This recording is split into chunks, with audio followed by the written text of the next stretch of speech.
The first shot doesn't kill anyone. It barely chips the mortar. But every man on the battlements feels the impact travel up through the stone, through his boots, into the marrow of his bones. That wasn't an arrow. That wasn't a trebuchet stone lobbed in a lazy arc. That was something flat, fast, and furious. And it just laughed at 4 feet of solid limestone. You are standing on a wall that has never fallen. Your grandfather fought here. His grandfather built here. For 200 years, this castle has watched armies march up, unload their siege towers, dig their trenches, and eventually march away in defeat.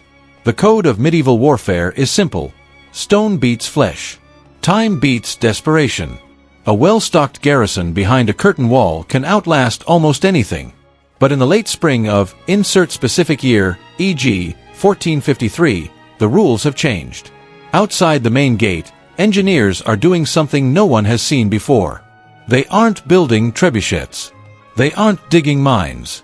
They are dragging heavy bronze tubes into a crescent formation, aiming not at the gate, but at the flat expanse of the southeastern tower. This is the dawn of the gunpowder age, and the old certainties are about to turn to dust. The location is, e.g., a fortress on the edge of the Holy Roman Empire, and the attackers are not barbarians with ladders. They are a professional army equipped with a new breed of weapon, the bombard. Massive, immobile, and prone to exploding their own crews, these cannons are nonetheless capable of throwing a 100-pound iron ball over a mile. 4 weeks, the defenders have watched the enemy dig positions, laughing at the slow preparation. "Let them dig," the captain said. "They'll freeze before we starve." But the laughter stopped the morning the first cannonball struck not the wall, but the corner of the tower. It didn't punch through. It spider-webbed the stone. Cracks ran like black lightning through the mortar. The castle had never failed against armies. The castle had never faced this. The action that changes everything is not a heroic charge. It is a technical adjustment. The enemy gun captain orders his crews to stop firing at random. Instead, they will fire at a single point. Not a gate. Not a weak postern. One specific block of stone, over and over, for 3 days. Inside the fortress, the defenders make their first mistake. They do nothing. They wait for the cannons to overheat. They wait for the barrels to burst. They wait for the enemy to run out of powder. But the bombardment does not stop. It accelerates. By the second night, the entire tower is vibrating like a struck bell. Archers on the battlements can no longer stand steadily. Water jugs sitting on ledges begin to tremble and tip over. That is the moment panic first breathes through the garrison, not from fear of death, but from confusion. Stone isn't supposed to move. The immediate consequence is a failure of morale. Knights who have fought in a dozen sieges suddenly look at each other with wide eyes. The captain gives the order to reinforce the interior of the tower with wooden beams, propping the wall from the inside. It's a clever idea. It's also useless. Because the enemy has realized something crucial. They don't need to knock the entire wall down. They just need to create a landslide. On the dawn of the third day, the complication escalates. A new sound emerges from the cannon line, a deeper, wetter thud. The enemy has switched to stone shot mixed with incendiary material. The first heated round strikes the already cracked tower. The mortar, heated to 1,000 degrees, begins to liquefy. And then, without a dramatic explosion, without a horn blast, the top 20 feet of the southeastern tower simply leans outward. For 3 heartbeats, everything is silent. Then the stone falls. Falling stone does not scream. It roars. A low, grinding, tectonic noise that drowns out every trumpet, every prayer, every shouted order. Men on the battlements who were alive 1 second are gone the next, not thrown back, but simply buried under a cascade of limestone blocks the size of oxen. The dust cloud that boils up is unlike smoke from a fire. It is white, blinding, and caustic, filling throats and noses with powdered rock. When the dust finally begins to settle, 30 seconds later, the shape of the castle has changed forever. Where the southeastern tower once stood, there is now a ramp. A slope of shattered stone, broken beams, and the twisted bodies of the garrison. A ramp leading from the enemy camp directly to the interior of the fortress. No ladder. No siege tower. Just a pile of rubble that used to be an impenetrable wall. The consequence is not just structural. It is psychological collapse. For a medieval soldier, the wall is not just defense, it is identity. The moment the wall fails, the mind fails with it. Crossbowmen drop their weapons and run toward the inner bailey. Cooks and smiths, who were supposed to stay in the rear, grab swords they barely know how to use. The captain, let's call him an old veteran who has never lost a gate, stands in the inner courtyard, staring at the breach. He has a choice. He can pull his men back to the keep, the last strong point.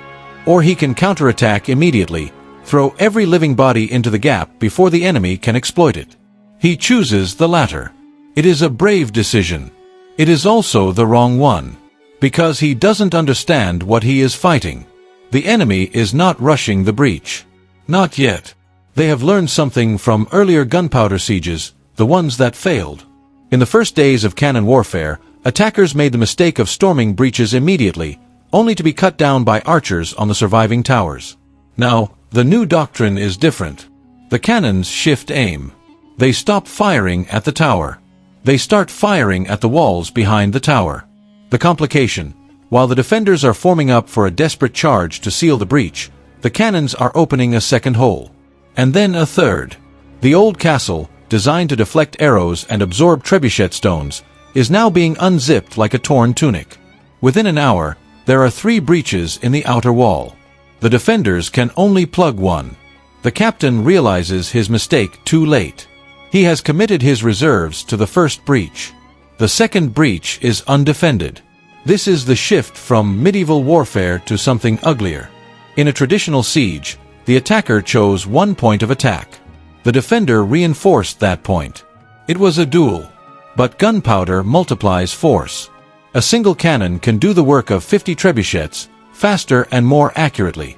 With 6 cannons, an attacker can hit 3 different points simultaneously. The defender cannot be everywhere. The castle, once a force multiplier for the garrison, has become a trap. Stones that used to protect now become shrapnel. Walls that used to channel the enemy now block retreat. The captain screams for a fighting retreat to the keep, but the dust is still too thick. Men cannot see their own sergeants. Units get separated. In the chaos, a squad of enemy crossbowmen reaches the base of the second breach and climbs, unopposed, into the outer bailey. The inner keep was never meant to fight alone. It was the final argument, a place to hold prisoners, store food, and wait for a relief army. But now, with the outer wall turned to gravel and the bailey swarming with enemy infantry, the keep has become an island. 50 men, maybe 60, crowd inside. The rest are dead, captured, or scattered in the smoke. The iron-bound door slams shut. The portcullis drops. And for a brief, beautiful moment, the defenders feel safe again. The keep's walls are thicker than the outer curtain. 12 feet of solid stone. No cannon has breached a wall that thick. Not yet.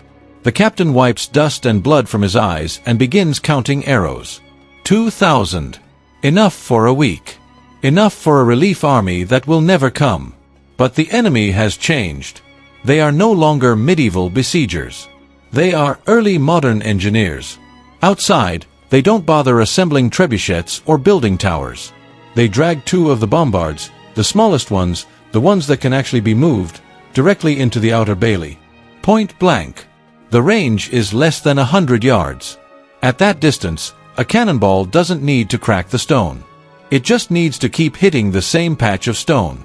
The first shot strikes the keep door. Not the wall, the door. Iron bends. Wood splinters. The door holds, but barely. The second shot strikes the same door. The lock shatters. Men inside scramble to pile furniture, barrels, anything against the entrance. The third shot punches through. Sunlight, pale and terrible, cuts into the dark great hall. Through the hole, the defenders can see the enemy gun crew reloading, calm as farmers threshing wheat. The complication: the enemy doesn't even try to enter yet. They just keep firing. Through the door, through the arrow slits, through the windows. The inside of the keep, designed to be a sanctuary, becomes a shooting gallery. Stone splinters fly like shrapnel. Men die without ever seeing the men who killed them. The emotional shift here is absolute. This is not combat anymore.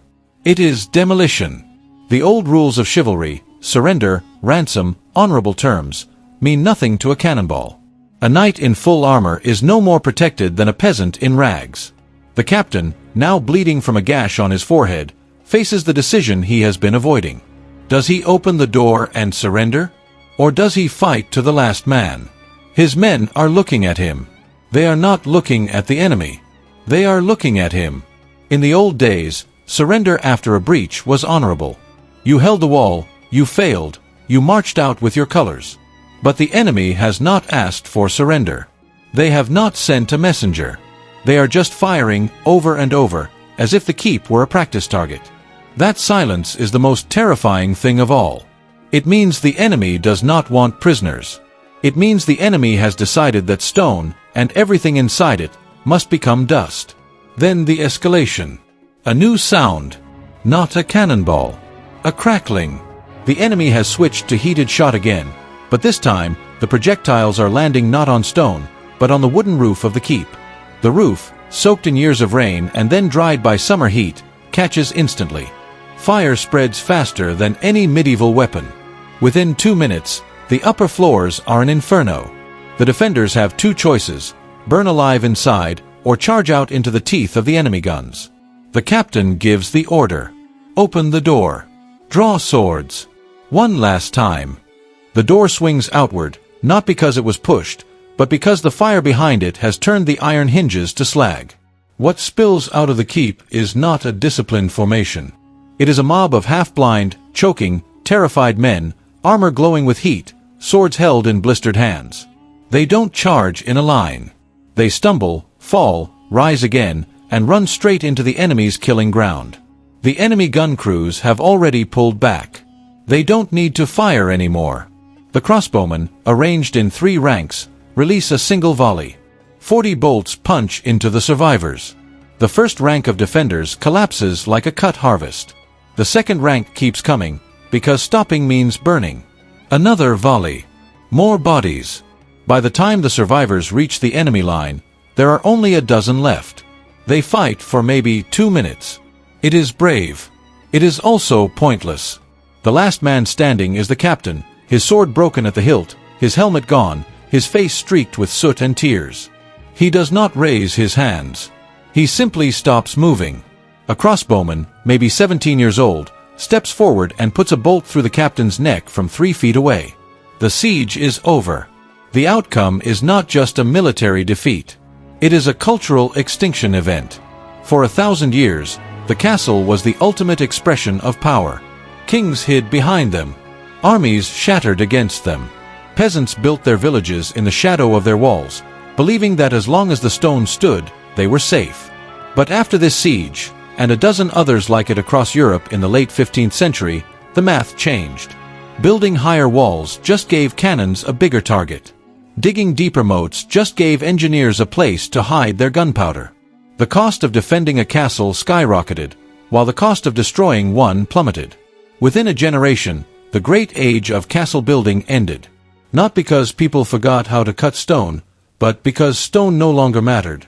The new fortresses would be low, sprawling, buried in earth, designed not to resist cannonballs, but to absorb them. The era of the vertical wall gave way to the era of the angled bastion. And the knights who once defended those walls?